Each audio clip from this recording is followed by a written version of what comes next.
అందరికీ నమస్తే. Welcome to మనం టీవీ. నేను మీ తిరుపతి. ప్రస్తుతం ఆంధ్రప్రదేశ్ రాష్ట్ర రాజకీయాలలో ఒకటే ఒక టాపిక్ నడుస్తుంది. Railway Koduru Janasena party MLA Arava శ్రీధర్కి సంబంధించినటువంటి వీడియో ఇప్పుడు సోషల్ మీడియాలో వైరల్గా మారింది. ఆయన ఒక మహిళను ఇబ్బంది పెట్టిండని, ఒక మహిళకు 5 సార్లు ప్రెగ్నెంట్ చేసి అబార్షన్ చేయించిండని, ఆ మహిళను రకరకాలుగా వేధించిండని రకరకాల చర్చలు నడుస్తున్నాయి. మీడియా ఛానల్లో కూడా రకరకాల కథనాలు వస్తున్నాయి. ముఖ్యంగా వైసీపీని జాకీ పెట్టి లేపేటటువంటి మీడియా ఛానల్లో పొద్దుగాల లేస్తే గవ్వే వార్తలు. ఆఖరికి మాజీ ముఖ్యమంత్రి వైఎస్ జగన్మోహన్ రెడ్డి కూడా ఈ అంశం పైన మాట్లాడే కార్యక్రమం చేశాడు. జగన్మోహన్ రెడ్డికి మాట్లాడేటటువంటి అర్హత ఉందా? వైసీపీ పార్టీ ఈ ఇష్యూని ఎందుకు కావాలని ఇంతగానం రెచ్చగొడుతున్నారు? ఆఖరికి ఆ మహిళ నిన్న ప్రెస్ మీట్ పెట్టింది. ప్రెస్ మీట్లో కన్నీళ్లు పెట్టుకున్నది. ఆమె మాట్లాడుతున్నటువంటి మాటలలోనే ఆమె దొరికిపోయిందనేటటువంటి కొన్ని చర్చలు కూడా ప్రముఖులు మాట్లాడే కార్యక్రమం చేస్తున్నారు. ఈ ఇష్యూ పైన మనం బ్రీఫ్గా తెలుసుకునే కార్యక్రమం చేద్దాం. నా ముందు కట్టా కార్తిక్ అన్న ఉన్నారు, ప్రముఖ రాజకీయ విశ్లేషకులు. అన్నతో డిస్కస్ చేద్దాం. అన్న నమస్తే. అరవ శ్రీధర్కి సంబంధించినటువంటి టాపిక్ సోషల్ మీడియాలో విపరీతంగా ప్రచారం అవుతుంది. ఆయనే వీడియో కాల్ చేస్తున్నాడని, వాట్సాప్ చాటింగ్ చేస్తున్నాడని, ఆ చాటింగ్స్లో కాల్స్లో ఆయన ఒక న్యూడ్ కాల్లో ఉన్నాడని, ఇష్టానుసారంగా ఒక మహిళను ఇబ్బంది పెట్టిండని, ఆ మహిళ కూడా గవర్నమెంట్ అధికారని, ఆ మహిళ ఏదో ఫేస్బుక్లో కంగ్రాచులేషన్ సార్ మీరు ఫస్ట్ టైం ఎమ్మెల్యే గెలిచిరని చెప్పి కంగ్రాచులేషన్ చెప్తే ఆ మహిళను ట్రాప్ చేసి ఆ మహిళతో ఫోన్ మాట్లాడిండని, ఆ మహిళ నెంబర్ తీసుకున్నాడని, ఏదో టెలిగ్రామ్లో మెసేజ్ చేసిందని, ఇట్లా రకరకాలుగా ఆమె మాట్లాడేటటువంటి కార్యక్రమం చేస్తున్నది.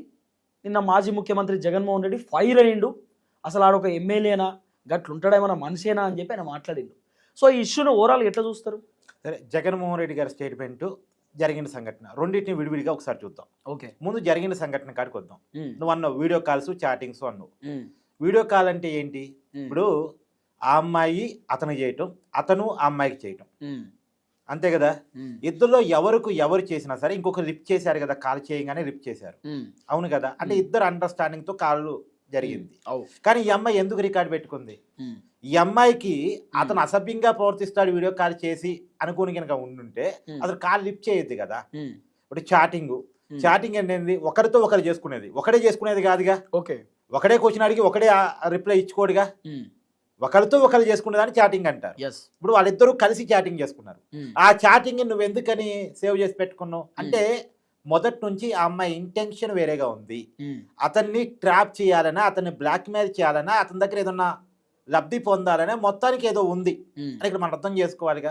ఇప్పుడు నీకు నిజంగా అతనంటే ఇరిటేషన్ ఉంది, అతను మంచోడు కాదు, అతను అసభ్యంగా ప్రవర్తిస్తాడు, అతను ఇబ్బంది పెడుతున్నాడు, అతను పలుమార్లు అత్యాచారానికి పాల్పడుతున్నాడు అనుకున్నప్పుడు అతను అవాయిడ్ చేయాలి. కానీ అతను కాల్ రిసీవ్ చేసుకోవటం ఏంటి, అతనితో చాట్ చేయటం ఏంటి, అతనికి ఐ లవ్ యూ అని మెసేజ్ పెట్టడం ఏంటి?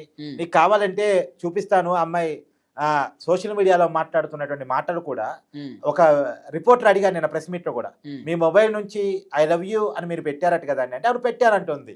నీకు చూపిస్తా ఉంటాం. ఉంది చూసాం, చూసారు కదా, అందరూ కూడా చూసారు. మాక్సిమం ఇప్పుడు ఇన్స్టాలో కూడా బాగా వైరల్ అవుతుంది కదా.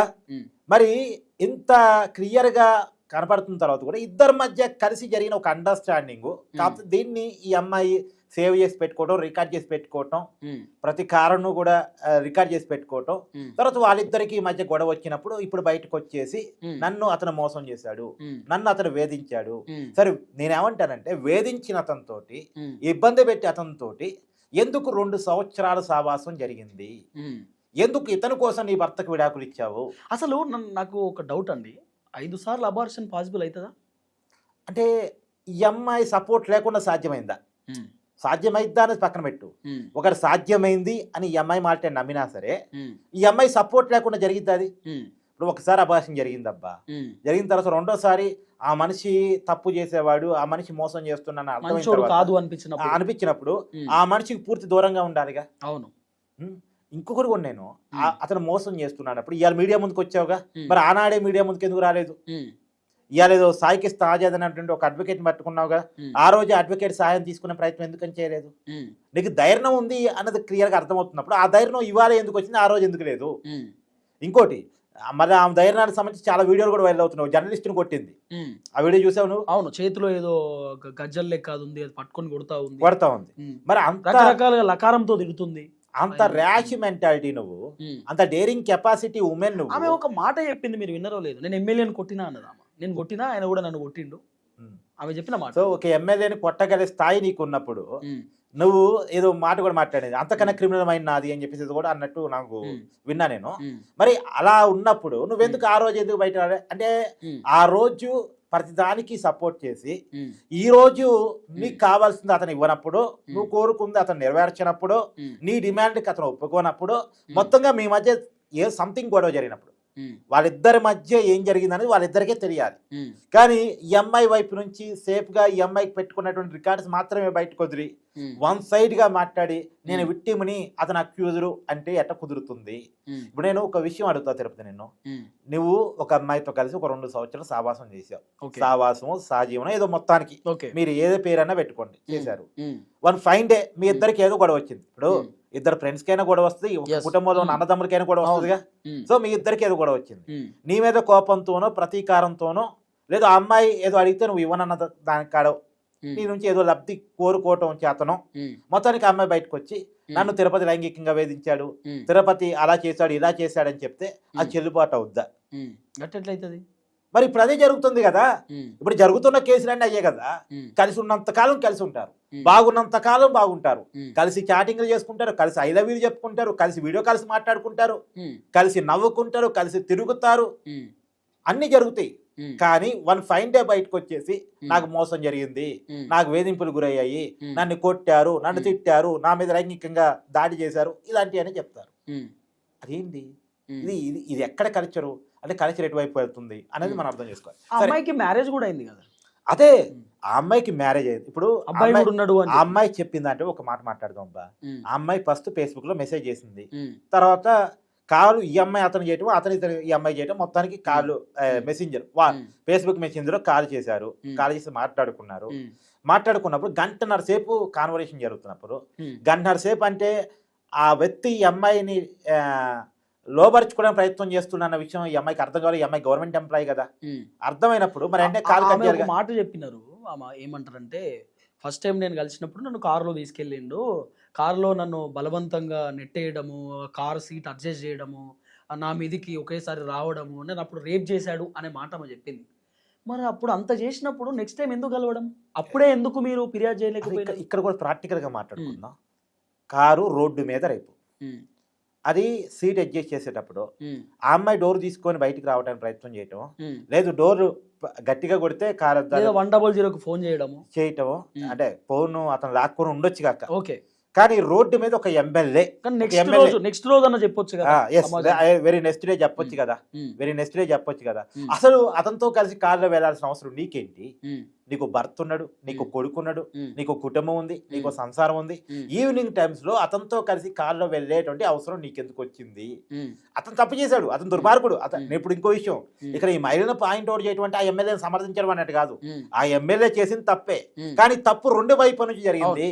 ఎమ్మెల్యే స్థాయిలో ఉన్నటువంటి వ్యక్తి కూడా ఇలాంటి అంశాలకు పాల్పడడం కూడా తప్పే చెప్పాలంటే. ఎందుకంటే ఫస్ట్ టైం ఎమ్మెల్యే, మంచి అవకాశం వచ్చింది, అది పొడగొట్టుకోవద్దు. అవును అవును అవును, మంచి సర్వీస్ చేసుకునే అవకాశం వచ్చింది. పవన్ కళ్యాణ్ గారు కూడా చాలా నమ్మినారు. కూటమి పెద్దలు చంద్రబాబు నాయుడు గారు, పవన్ కళ్యాణ్ గారు, నారాయణ గారు రాష్ట్రం కోసం చాలా కష్టపడుతున్నారు. రాష్ట్రం కోసం కష్టపడుతున్నప్పుడు కనీసం ఇతర నియోజకవర్గం కోసం ప్రజల కోసం కష్టపడాలి, మంచి అవకాశం ఉపయోగించుకోగలగాలి. కానీ ఈ పని చేయటం అయితే నిజంగా నీచం, దుర్మార్గం, మోసం, కుట్ర. నిజంగా ఎమ్మెల్యే ఆ మహిళను ఇబ్బంది పెట్టినట్టు ఇప్పుడు ఆల్రెడీ కమిటీ చేసినారు, ఇబ్బంది పెట్టుంటేనో లేకపోతే ఇంకోటి ఖచ్చితంగా చట్టం తన పని తను చేసుకోవద్దు, శిక్ష పడుతుంది. ఈ పాయింట్కి వచ్చే కాబట్టి నేను జగన్ పాయింట్ కూడా తీస్తా. ఇప్పుడు జగన్ కూడా అడిగో, నువ్వు జగన్ మాట్లాడారని చెప్పి, జగన్మోహన్ రెడ్డి గారు వైసీపీ అధికారంలో ఉన్నప్పుడు గోరంట్ల మాధవ్ అనేటువంటి వాళ్ళ పార్టీ ఎంపీ జిప్పు తీసి చూపించకూడనటువంటి దాన్ని చూపిస్తున్నప్పుడు, అది వైరల్ గా మారినప్పుడు కనీసం స్పందించాడా? పార్టీ పరంగా ఎంక్వైరీ చేశాడా? కనీసం దాని మీద ఆ రోజుల్లో మహిళా కమిషన్ చైర్పర్సన్ గా వాసిరెడ్డి పద్మ గారు ఉన్నారు. ఆవిడ సుమోటోగా కేసు తీసుకుంటానంటే ఆమెను పిలిచి క్లాస్ పీకారట. ఆమె చెప్పుకున్నారు, మనం ఏం చెప్తుంది కాదు, ఆమె చెప్పారు, నన్ను పిలిచి క్లాస్ పీకారు, ఏది మన పార్టీ ఎంపీ తప్పు చేసినా సరే సమర్థించాలి తప్ప ఇట్లా కేసులు నమోదు చేయకూడదు, ఇందుకు కాదు మీకు పదవి ఇచ్చింది అని చెప్పారు అని చెప్పేసి ఆవిడే చెప్పారు. అంటే అంత తప్పు చేసిన వాడిని సమర్థించుకున్నారుగా జగన్మోహన్ రెడ్డి గారు, కనీసం నోరు మెదపలేదుగా ఆ రోజు. సరే అది పోని, ఎమ్మెల్సీ అనంతబాబు ఇలాంటి వీడియో కాల్, ఇప్పుడు నువ్వు జనసేన ఎమ్మెల్యే ఏదైతే వీడియో కాల్ చెప్తున్నావో అలాంటి వీడియో కాల్ వైరల్ అయింది. కనీసం వైసీపీ పార్టీ స్పందించిందా? ఇంటర్నల్ కమిటీ అనే వేసిందా నిజమో కాదు తెలుసుకోవడానికి? అది సరే, ఇది కూడా పోనీ అబ్బా. అరగంట అంబటి రాంబాబు, గంట అవంతి శ్రీనివాసు, దీని మీద కనీసం స్పందించిందా? వాళ్ళు మంత్రివర్గంలో ఉన్నారు, జగన్మోహన్ రెడ్డి గారితో పాటు కేబినెట్ సమావేశంలో కూర్చునే వాళ్ళు. ఏందయ్యా ఇలా చేశారు, తప్పు కదా అని చెప్పేసి కనీసం క్లాస్ బిక్కారా, చర్యలు తీసుకున్నారా? లేదు కదా. ఇలాంటి వాటిని చర్యలు తీసుకోకుండా ఇప్పుడు కూటమికి వచ్చిన ప్రాబ్లం ఏంటంటే, మొన్న ఎన్నికలప్పుడు వైసీపీని ఎట్టి పరిస్థితుల్లో ఓడించారనే కారణం చేత ఎవరైతే నియోజకవర్గాల్లో కొంత రకరకాలుగా బలాలు చూపించుకోగలరు వాళ్ళందరినీ కూడా వైసీపీ నుంచి వచ్చిన కూడా కొంతమంది తీసుకుని టికెట్ ఇచ్చారు, మంచి చెక్ చేసుకోవడం పొరపాటు జరిగినాయి. ఓకే, ఇప్పుడు ఈ వైసీపీ నుంచి వచ్చిన బ్యాచ్ నుంచి వచ్చిన ప్రాబ్లమ్స్ ఇవన్నీ కూడా. అంటే ఇంకో అనుమానం అయితే ఇప్పుడు కూడా జనసేన పార్టీ ఏం చేసింది, ఇంటర్నల్ గా ఇతని మీద త్రిసభ్య కమిటీ వేసింది. ఎమ్మెల్యే మీద ఎవరైతే అరవ శ్రీధర్ ఇప్పుడు ఆరోపణ ఎదుర్కొన్నారో అతని మీద ఇంటర్నల్ కమిటీ వేశారు. ఇంటర్నల్ కమిటీ వేసుకోవడమే సస్పెండ్ చేస్తామని కూడా చెప్పారు, పార్టీ కార్యక్రమాలు దూరంగా ఉండమని కూడా చెప్పారు. గతంలో జానీ మాస్టర్ విషయంలో అతని మీద ఆరోపణ రాగానే పార్టీకి దూరంగా ఉండమని చెప్పారు. ఇది కూటమి యొక్క ఆ గతంలో వైసీపీ ఇలా చేయగలిగిందా? ఇలా చెయ్యని జగన్మోహన్ రెడ్డి ఆ రోజు లేవన్నోరు ఈ రోజే లేస్తుంది ఏంటి? ఆ రోజు లేవన్నోరు ఈ రోజే లేస్తుంది ఏంటంటే ఇక్కడే రాజకీయం ఉంది, ఇక్కడే ట్రాప్ రాజకీయం ఉంది అని ఒక అనుమానం కలుగుతుంది. అంటే వైసీపీ వాళ్ళే కొంతమంది అమ్మాయిలని ప్రోక్ చేసి జనసేన పార్టీకి సంబంధించి టీడీపీ పార్టీకి సంబంధించి ఎమ్మెల్యేని ట్రాప్ చేసి, ఎందుకంటే మగోడు ఎమ్మెల్యే అయినా ఎంపీ అయినా వాడు ఏ స్థాయిలో ఉన్నా వాడికి కొన్ని బలహీనతలు అంటూ ఉంటాయిగా. బలహీనతలు లొంగే వాళ్ళు ఉంటారుగా, 10 మంది కోసం ట్రై చేస్తే ఒకడన్నా ట్రాప్ లో పడతాడుగా. ట్రాప్ చేపించేసి ఇదిగో మీ అంటే వైసీపీకి బురద అంటుంది, ఆ బురదని కూటమికి రాయాలి. రెండోది, ఇప్పుడు తిరుమల తిరుపతి లడ్డు విషయంలో వైసీపీ దొరికిపోయింది, హిందువులంతా వైసీపీని బాయ్కాట్ చేస్తున్నారు. ఇంకా చెప్పాలంటే కేఏపాల్ భాషలో ఇప్పుడు వైరల్ అవుతుంది ఒక వీడియో, బుర్రుందా బుద్ధుందా దేశం తగలబడిపోతుంది అని ఒక వీడియో వైరల్ అవుతుంది. అలా వైసీపీ తగలబడిపోతుంది, హిందువులంతా వైసీపీని బాయ్కాట్ చేస్తున్నారు. తిరుమల తిరుపతి లడ్డూలో కెమికల్ కలిపి 20 కోట్ల లడ్డూలు తయారు చేసి భక్తుడికి పంపిణీ చేశారన్న విషయం కూడా భక్తులు రగిలిపోతున్నారు. వైసీపీ పార్టీ కనపడితే చేదరించుకునే పరిస్థితుల్లో జనాన్ని సైడ్ ట్రాక్ చేయటం కోసం ఇవాళ జనసేన ఎమ్మెల్యే మీద ఒక మహిళ చేత ఆరోపణలు చేపిస్తున్నారా? ఇప్పుడు ఎమ్మెల్యే తప్పు చేశారు కాబట్టి ఎమ్మెల్యే కూడా తప్పే అంటాం, కానీ ఇది వైసీపీ విసిరిన ట్రాపా? ఎందుకు నా డౌట్స్ వ్యక్తం క్లియర్ గా చెప్తున్నా విను.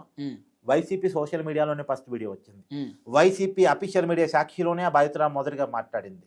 తర్వాత జగన్మోహన్ రెడ్డి వెంటనే మొన్న అమ్మాయి మాట్లాడింది, నిన్న ప్రెస్ మీట్ పెట్టింది, నిన్న జగన్మోహన్ రెడ్డి చెప్పబోతున్నా. ఒక అనుమానం కూడా, నిన్న అమ్మాయి మధ్యాహ్నం ప్రెస్ మీట్ పెడితే జగన్మోహన్ రెడ్డి అదే మధ్యాహ్నం ఒక అర్ధగంట గ్యాప్ లోనే ప్రెస్ మీట్ పెట్టి మాట్లాడి, అంటే భీమవరం పార్టీ కార్యకర్తలు జరిగిన మీటింగ్ లో మాట్లాడి. అంటే ఏమై ఉండొచ్చు, ఏం లింక్ అయి ఉండొచ్చు దీంట్లో? అంటే వైసీపీ ఒక ట్రాప్ విసురుతుంది, దీన్ని కూటమి ఎమ్మెల్యేలు చాలా జాగ్రత్తగా గమనించాలి. అంటే ఈ ఇష్యూని రాజకీయంగా వాడుకొని కూటమి పైన ఏదన్నా బురద జల్లాలనే ప్లానింగ్ లో జగన్మోహన్ ఇక్కడ 2-3 ప్రయోజనాలు. ఒకటి, వైసీపీ నాయకుల మీద గతంలో బురద అంటుంది, ఈ బురదని కూటమికి పోయాలి, ఒక ప్రయోజనం. రెండో ప్రయోజనం, కూటమి మీద మీరు అన్నట్టు రాజకీయం చేయాలి, రాజకీయం చేయడానికి ప్రజలంశాలు ఏమి లేవు కాబట్టి ఇలాంటి చిల్లర రాజకీయాలు చేయాలి. 2, 3, వాళ్ళ మీద ఒక పెద్ద నింద వచ్చి పడింది. ఇప్పుడు తిరుమల తిరుపతి దేవస్థానం లడ్డూ ప్రసాదం కెమికల్, పాలు లేకుండా, పాల నుంచి వచ్చే వెన్న లేకుండా, వెన్న నుంచి వచ్చే నెయ్యి లేకుండా, అసలు నెయ్యి లేని పదార్థాన్ని, పామాయిలు కెమికల్ కలిపినటువంటి ఒక పదార్థాన్ని నెయ్యిగా నమ్మించేసి 20 కోట్ల లడ్డూలు తయారు చేసి భక్తులకి పంపిణీ చేశారనేటువంటి ఒక పెద్ద అభియోగం వచ్చింది. సో ఆ అభియోగం రీత్యా జగన్మోహన్ రెడ్డి గారు దోషిగా జనం ముందు కనపడుతున్నాడు. ఈ కనపడే సమయంలో జనాన్ని మళ్ళా మార్చి వాళ్ళ మెదళ్ళలోకి వేరే విషయాన్ని చొప్పించాలి అనే కారణం చేత చేస్తున్నటువంటి ఒక రాజకీయ ఎత్తుగడ ఈ ప్రయోజనం 3.